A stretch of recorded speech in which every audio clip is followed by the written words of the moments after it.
بسم اللہ الرحمن الرحیم۔ محترم ناظرین، السلام علیکم ورحمۃ اللہ وبرکاتہ۔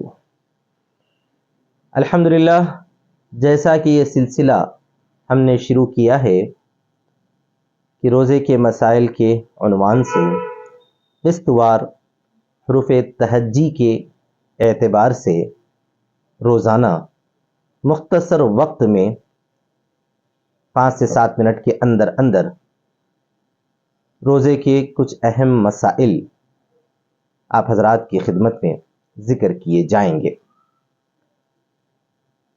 سب سے پہلی بات تو ہم سب کو یہ ذہن میں رکھنی چاہیے کہ رمضان کا جو روزہ ہے، جسے ہم فرض روزہ کہتے ہیں، اسی طرح جو روزہ قضا کا ہے وہ بھی فرض ہوتا ہے، اسی طرح نوافل روزے وغیرہ تمام روزوں کے لیے بھی یہی مسائل ہوں گے جو اس وقت آپ کے سامنے ذکر کیے جائیں گے۔ ہمارے ذہنوں میں بعض چیزیں ایسی ہیں کہ جن کے بارے میں ہم لوگ سمجھتے ہیں کہ ان سے روزہ ٹوٹ جاتا ہے، جبکہ حقیقت یہ ہے کہ ان سے روزہ نہیں ٹوٹتا۔ اسی طرح بعض مرتبہ بعض کاموں سے روزہ ٹوٹ جاتا ہے لیکن ہم کو اس کا احساس تک بھی نہیں ہوتا۔ اسی وجہ سے ان مسائل کا جاننا بے حد ضروری ہے۔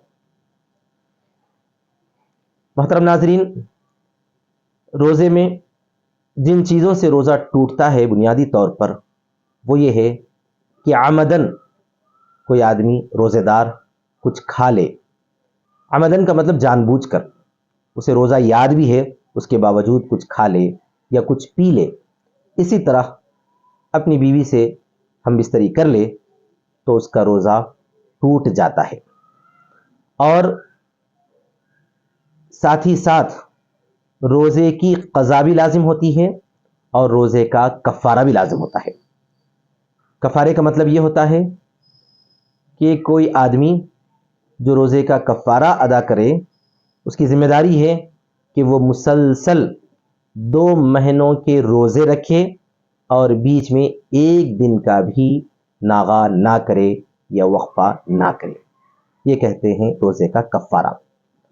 تو کوئی بھی آدمی عمدن کچھ کھا لے یا عمدن کچھ پی لے جبکہ اسے روزہ یاد ہو، یا اسی طرح پر عمدن اپنی بیوی سے ہم بستری کر لے تو اس کا روزہ ٹوٹ جاتا ہے اور قضا اور کفارہ دونوں لازم ہو جاتے ہیں۔ لیکن اگر کسی آدمی کو روزہ یاد نہیں ہے، مطلب یہ ہے کہ اسے بھول ہو گئی، جیسے کہ مثال کے طور پر ہم سال کے 12 مہینے عموماً روزہ نہیں رکھتے ہیں، کبھی کبھار کوئی نفل روزہ رکھ دیتے ہیں، کچھ قضا روزے ہیں تو وہ رکھ دیتے ہیں۔ تو رمضان جب شروع ہوتا ہے تو کبھی ہم سے غلطی ہو جاتی ہے، ہم کو روزے کی کیفیت یاد نہیں رہتی اور ہم بھولے سے کوئی چیز منہ میں رکھ لیتے ہیں، کچھ کھا لیتے ہیں یا پی لیتے ہیں۔ جیسے ہی روزہ یاد آ جائے کہ ہمارا روزہ ہے، یا کسی نے ہم کو بتا دیا کہ ارے بھائی تم تو روزہ ہو، کھا رہے ہو، تو فوراً جو ہے ہم اس کو جو ہے اپنے منہ سے نکال دیتے ہیں، تھوک دیتے ہیں، یا پانی پی لیے ہیں تو کلی کر دیتے ہیں۔ تو ایسا بھول کر کچھ کھا لینے سے یا پی لینے سے روزہ نہیں ٹوٹتا ہے۔ 2 چیزیں الگ الگ ہیں، ایک ہے بھول اور ایک ہے چوک۔ بھول کا مطلب یہ ہوتا ہے کہ ہم کو روزہ یاد نہیں اور ہم نے کچھ کھا لیا یا کچھ پی لیا تو اس سے روزہ بالکل نہیں ٹوٹتا، کوئی فکر کی بات نہیں ہے۔ جیسے یاد آ جائے فوراً ہم کو جو ہے اس کو تھوک دینا چاہیے، اسے پھینک دینا چاہیے۔ اور اگر چوک ہو گئی، چوک کا مطلب یہ ہے کبھی کبھار ہم سے غلطی ہو جاتی ہے کہ جیسے ہم نے وضو کے وقت میں کلی کی یا غسل کرتے وقت میں ہم کلی کرنے لگے اور ہم کو روزہ ہے، یہ بات یاد ہے، لیکن غلطی سے جو ہے ہمارے حلق میں پانی چلا گیا اور ایک آدھ گھونٹ ہم نے نگل لیا تو اسے چوک کہتے ہیں۔ یہاں پر بھول نہیں ہے، ہم کو روزہ یاد ہے، اس کے باوجود غلطی سے چوک ہو گئی اور اس چوک سے حلق سے پانی جو ہے پیٹ میں چلا گیا تو یاد رکھنا چاہیے کہ اس سے روزہ ٹوٹ جاتا ہے۔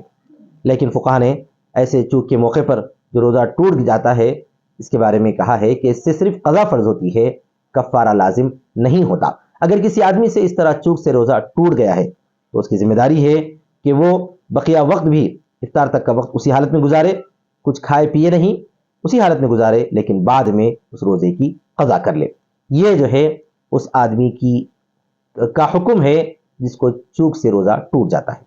تو پہلی بات اس موقع پر میں نے آپ کے سامنے عرض کی ہے کہ عمدن کوئی بھی چیز کھا لینے سے، پی لینے سے یا اپنی بیوی سے جماع کر لینے سے روزہ ٹوٹ جاتا ہے. دوسری چیز ہے بھولے سے اگر کسی نے جو ہے کچھ کھا لیا پی لیا تو اس سے روزہ نہیں ٹوٹتا. اب ہم آتے ہیں حروف تہجی کے اعتبار سے کچھ مسائل جن کا ذکر کرنا بہت زیادہ ضروری سمجھا جاتا ہے. تو سب سے پہلا مسئلہ ہے آپریشن کا. حروف تہجی میں پہلا لفظ اردو میں جو استعمال ہوتا ہے وہ ہے الف مد. الف مد آ کا جو لفظ ہے آپریشن. کیا روزے کی حالت میں آپریشن کیا جا سکتا ہے اور روزے دار کا روزہ ٹوٹتا ہے یا نہیں؟ تو اس بارے میں یہ ہے کہ اگر کوئی بھی ایسا آپریشن ہو جس کا تعلق پیٹ سے نہ ہو، معدے سے نہ ہو، تو پھر اس آپریشن کے کرنے سے روزہ نہیں ٹوٹتا. لیکن یہ بھی ذہن میں رہنا چاہیے کہ اس آپریشن کے وقت میں کوئی ایسی دوا اس کی دماغ میں چڑھائی گئی جس کی وجہ سے اسے بے ہوشی وغیرہ طاری ہو گئی، تو پھر اس سے چونکہ دماغ تک کسی چیز کے پہنچنے سے روزے کے ٹوٹنے کا حکم لگایا جاتا ہے. تو روزہ ٹوٹنے کی اصل وجہ یہ ہے کہ پیٹ کے اندر کوئی چیز براست پہنچ جائے یا اسی طرح پر دماغ میں براست کوئی چیز پہنچ جائے تو اس سے روزہ ٹوٹ جاتا ہے. تو صرف آپریشن ہے، چھوٹی موٹی سرجری ہے ہاتھ کے یا پیر کی یا کسی جگہ کی اور دماغ میں کوئی چیز داخل نہیں کی گئی تو اس سے جو ہے روزہ نہیں ٹوٹتا ہے. پیٹ کا اگر آپریشن ہوا ہے تو اس میں بھی کچھ تفصیلات ہیں. وہ یہ ہے کہ روزہ اس وقت میں ٹوٹتا ہے جب کہ جو ہے کوئی چیز پیٹ کے اندر داخل کی گئی ہو، کچھ دوا وغیرہ پیٹ میں داخل کی گئی ہو، کوئی باہر کی چیز پیٹ میں ڈالی گئی ہو، تو تب جا کے جو ہے روزہ ٹوٹ جاتا ہے. ورنہ صرف جو ہے پیٹ کا چھوٹا موٹا آپریشن کیا گیا اور دماغ میں کوئی دوا نہیں پہنچائی گئی اور پیٹ میں بھی جو ہے کوئی دوا الگ سے باہر والی نہیں ڈالی گئی تو پھر اس سے روزہ نہیں ٹوٹتا ہے. اسی الف مد کے اندر ایک چیز ہے آب دست. آب دست بولتے ہیں، یہ اردو کا لفظ ہے. اس کا مطلب یہ ہے کہ ہم بڑی ضرورت سے فارغ ہونے کے بعد، استنجا سے فارغ ہونے کے بعد پانی سے جو ہے اس جگہ کو، ناپاکی کو صاف کرنا. علماء نے یہاں صراحت لکھی ہے کہ اگر جو ہے ناپاکی کو صاف کرنے کے لیے پانی کا اتنا استعمال کرے کہ اس راستے سے، یعنی پیچھے کے راستے سے پانی اگر جسم کے اندر چلا جاتا ہے تو اس سے روزہ ٹوٹ جاتا ہے.